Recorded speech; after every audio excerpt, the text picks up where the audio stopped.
Myself, Dr. Virinchi Sharma, and I would be today talking about what failure actually does to the human brain. We've been listening to so many people coming and talking about their stories, stories about failure, stories about resilience. Now, let's try to really understand what the human brain really goes through during this whole journey and why this really is important. So let's begin with a very simple story of a 16-year-old boy who, just like you all, finished his schooling and then he went into college. He was very hopeful, he was very certain. Back in school, he was a very good student. He would get good grades, he would listen to all the classes, he would come sit in the first row, take all the notes, and then now he's come to college life. He's full of hope, he's full of certainty, new freedom, new dreams. And then gradually over time, his first test in college happened. He didn't fail, but he didn't get marks as much as he really wanted. That was a little disappointing for him. And over time, there was a project that he submitted that got rejected. He was again disappointed. And then it went on to the university exams where he gave his examination and he failed in all the subjects that he gave in his first year university exams. Something really happened after that. The society dismissed him. Some of his teachers dismissed him. His relatives dismissed him. What worst thing happened was his own brain also dismissed him, saying that you are worthless. You don't belong to this place. You're not smart enough. Now let's try to understand what really happens inside the human brain. The human brain treats failure as threat. Now, one of the reasons why the human brain does this is because if you look back, into the time, of evolution, when we talk about the process of evolution, we've all gone through that phase where human beings were surviving against predators. We had to survive for food. We had to fight for food. We had to fight for every little thing which we call as basic needs today. And it was only those who could survive actually came forward into life, because the rest of them lost their lives. So it was only people who survived, could reproduce, give birth, and took the generations ahead. And that is one reason why it has been ingrained in the human brain that failure equals to threat. Something really interesting is the social pain that we all go through uses the same connections in the brain or uses the same circuits in the brain as physical pain. That means when somebody shames me, when somebody ridicules me, when somebody scolds me, when somebody demoralizes me, it is the same kind of injury that the brain feels what a physical injury feels like. So when somebody slaps me, the kind of damage that happens to me, my morale, is the same thing that happens when there is a damage to my social image. So, like I said, there is something happening inside the brain. And if you look into the picture here, this is called as the amygdala or the emotional center inside the brain. Now, what is this emotional center doing? Though during the whole process of evolution we have evolved, this amygdala decided I won't evolve because this is needed for safety. So this particular brain area said, let me always be the same and let me keep sending those threatening signals because for me your safety is important. I don't care if you're happy, I don't care if you're celebrating. For me, keeping you alive is important. And that is where amygdala, the fear center, continued to stay in the same ancient software that it uses, and it did not upgrade itself. And now every time this amygdala gets activated, there is a series of reactions that is happening inside the human brain. And now there is an axis, HPA axis, which gets activated, which releases cortisol, which is the most baddest hormone a human body can produce, because cortisol is also called as your stress hormone. So now Every time there is failure, your brain amygdala is getting activated and it is producing a lot of cortisol. Now there is something called as the prefrontal cortex, which is the most evolved part of your brain. But prefrontal cortex, even before it starts thinking, how do I treat this failure? Your amygdala already sent signals saying that this is danger, this is danger. So your prefrontal cortex cannot act. That is the reason why during failure you are more reactive. You're not able to reflect and think what really happened, but instead you start thinking, oh, I'm a failure. That means my life is not going to go anywhere. I will never succeed in life. This is the end of my career. So these are all the thoughts that come from a reactive brain, not from a reflective brain. Now, because of that cortisol that is building in, there are some important chemicals inside your brain like serotonin, dopamine, which are also called as happy chemicals. But unfortunately, your serotonin and dopamine start reducing. Now, dopamine is necessary for you to feel happy, for you to learn something new, for you to be motivated. But all of that is gone because there's no dopamine. So now your brain says, I can't. It says, I'm so tired. It says, leave me alone. And all of this is happening because of the dopamine that is dropping inside your brain. So now let us understand what your human brain is. Your human brain is not a perfection machine. It is a prediction machine. That means it constantly keeps predicting some things, and whenever those things don't work out, it probably updates its own prediction, and that's how life keeps moving forward. Let's take very simple basic examples of our life.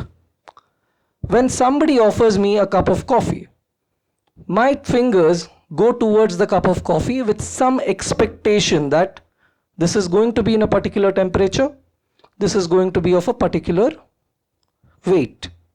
Now after my fingers go there, suppose if the cup is heavier than I thought, my fingers are not going to leave it. It's going to, in that milliseconds, adapt, and it is going to hold it more firm. Another example is when you have a fight with your partner or your friend, and that partner or a friend is sitting in a room. When you walk into that room, you are already tensed because you know it's going to be awkward. Your brain is already predicting what's going to happen there. Another scenario is when you're asked to throw a ball to a particular person. You actually know how much energy you need to be using and where exactly you need to be landing it. Now suppose if I don't do it that way, what my brain does is it takes it as an error and it starts correcting it. Another situation is when you wear clothes. You put on your clothes and you walk out every day. You never think about what is happening. But one day when that cloth is not really comfortable, your brain immediately says, no, I was predicting comfort, but it is not comfortable. So let me change it. Similarly, I hope all of you know what a placebo effect is. You give a sugar candy to a patient and says this will reduce his headache, and it does. That's because the brain is already predicting that medicine to do something inside even before the real work has started. One bad review in Google is going to give you more worry than those 10 good reviews, because your brain is already predicting, oh my god, that bad review, that means now it can lead into something, and finally it's my failure. Similarly, when you see a rope, but your brain thinks it's a snake, because your brain first wants to protect you, survival, right? So it wants to first think about a snake, not about a rope. Similarly, if sometime back, one of our friends came and sang, if I was asked to come and sing, probably I wouldn't, because I would be thinking about how bad I would sing or how I would embarrass myself. So constantly there is a prediction happening which helps us do things and not do things. So now this all explains us that brain takes failure as a prediction error. It does not take failure as the end of life, or it does not take failure as this is the worst thing that can happen. So every time I predict something right and it happens, there is an increase in dopamine, the happy chemical. When I predict something wrong, when there's a prediction error, the dopamine drops. This dopamine drop does not mean I'm a failure. This just means my brain is telling me there's an update required. What you thought is not right. You need to rethink about this and redo this once again. But now, despite we knowing that the brain takes this as an update required signal, we know that not everybody takes failure the same way. We know that some people, when it comes to failure, takes it, in a positive way, but some people are taking it in a negative way. What could be the reason? Is it your genes? Is it the genetics that makes you? No, not true. Is it your intelligence? If I'm very well read, if I'm intelligent, can I take failure the right way? Not true. Is it your personality, what you're built up with, the kind of people that you grew up with?